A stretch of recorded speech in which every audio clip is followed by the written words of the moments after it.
Councillor Bharat గారు, అదేవిధంగా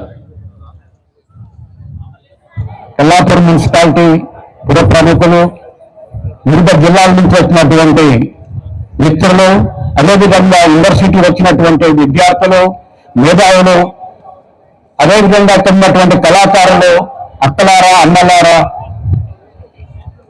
మిత్రులారా,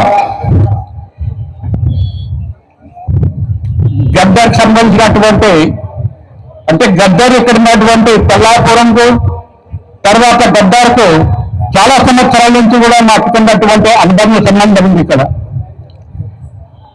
ఆ సంబంధం ఉన్నటువంటి కొల్లాపురంలో ఉన్నటువంటి యువకులను కానీ ఇక్కడ ప్రజా చైతన్యం చేసింది. ఆ ప్రజా చైతన్యం ఉన్నటువంటి భూపోరాటాలు కానీ తర్వాత ఉన్నటువంటి సాంఘిక వీక్ష లేకుండా అందరినీ ఉన్నటువంటి ఇక్కడ కలిపినటువంటిది ఇక్కడ కొల్లాపురం ఒక ప్రత్యేకత ఉన్నది.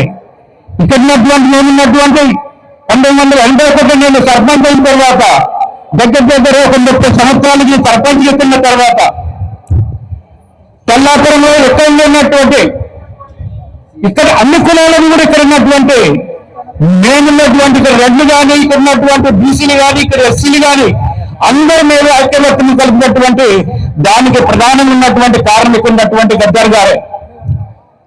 ఎందుకంటే ఇక్కడ ఉన్నటువంటి గద్దర్ ఉన్నటువంటి ఆ చైతన్యంలో మేము ఇక్కడ ఉన్నటువంటి 2 సార్లు ఉన్నటువంటి 1981 ఒకసారి ఉన్నటువంటి ఇక్కడ ఇంద్రనగర్ ఉన్నటువంటి భూములు ఉంచినప్పుడు తర్వాత ఉన్నటువంటి 2000 ఉన్నటువంటి 2010లో ఉన్నటువంటి ఇక్కడ ఉన్నటువంటి నోన్గూడ ఉన్నటువంటి ప్లాట్లు పంచినాం. ఈ 2 ప్లాట్లు కూడా అప్పుడున్నటువంటి ప్రభుత్వాలు ఇచ్చినాయి. తెలంగాణ వస్తే తర్వాత ఉన్నటువంటి బీజులు కానీ ఉన్నటువంటి కింది కులాలన్నటువంటి చైతన్యం కానీ ఉన్నటువంటి రాజ్యాధికారం వస్తానుకున్నాను కానీ బహుశా తెలంగాణ వస్తానుకున్నాను కానీ తెలంగాణ వచ్చిన కానీ ఎక్కడ ఉండదు అక్కడ ఉన్నది. ఏదైతే తెలంగాణ గురించి గద్దర్ గారి 1977లో ఉన్నటువంటి తెలుగుదేశం ప్రభుత్వం కాల్పులు జరిపిందో ఆ కాల్పుల్లో ఉన్నటువంటి ఆయన శరీరం మీద పునాదులు కల్పించుకున్నప్పుడు ఒక్క ఉన్నటువంటి బుల్లెట్ తన శరీరంలో అదే విధంగా ఉన్నా కానీ అక్కడ కూడా భయపడకుండా ఉద్యమాన్ని కూడా తెలంగాణ ఉద్యమం గద్దర్ లేకుంటే తెలంగాణ ఉద్యమం లేదు, ఇక్కడ ఉన్నటువంటి కళాకారులు లేకుంటే తెలంగాణ ఉద్యమం లేదు. తెలంగాణ ఉద్యమం అంటే ఇక్కడ కళాకారులు గద్దర్ ఇక్కడ ఉన్నటువంటి యూనివర్సిటీ యువకులు తర్వాత ఉన్నటువంటి వాళ్ళ ప్రాణత్యాగంలో తెలంగాణ. కాబట్టి మిత్రులారా, అంటే మేము అడిగేది ఏంటంటే మేము ఒక 30 సంవత్సరాల నుంచి ఇక్కడ 250 ఎకరాలు మేము ఇక్కడ కాపాడినాం. కాబట్టి అప్పుడున్నటువంటి వైఎస్ రాజశేఖర ప్రభుత్వం కూడా ఈ భూముల మీద కూడా 1,000 రూపాయలు 1,000 కోట్ల రూపాయలు ఇక్కడ ప్రభుత్వానికి ఖజానా కూడా వచ్చింది వాళ్ళకి.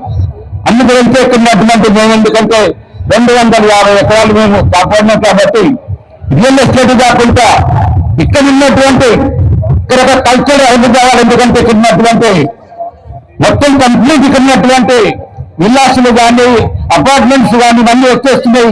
ఇక్కడ ఆడుకుంటే స్థలాలు కూడా లేవు. తర్వాత ఒక కల్చర్ హబ్ కూడా లేదు. తర్వాత లైబ్రరీలు కాదు. కాబట్టి ఇక్కడ ప్రజెంట్ ఉన్నటువంటి మంత్రులకు చెప్పేది ఏంటంటే ఇక్కడ ప్రభుత్వాలకు గద్దర్ గారు అయితే ఏదైతే తెలంగాణ తెచ్చాడో ఆ తెలంగాణకు పోయినటువంటి ప్రభుత్వాలు ఆయన దారుణాలను కూడా అవమానపరిచినవి. కాబట్టి ఇప్పుడున్నటువంటి ప్రభుత్వాలు కనీసం ఏదైతే తెలంగాణ పాటకు తెలంగాణ కల్చర్కు తర్వాత గద్దర్ కాంట్రిబ్యూషన్ కు ఇక్కడ దీన్ని కథాంశాలు చెప్తూ చూపిస్తున్నాం.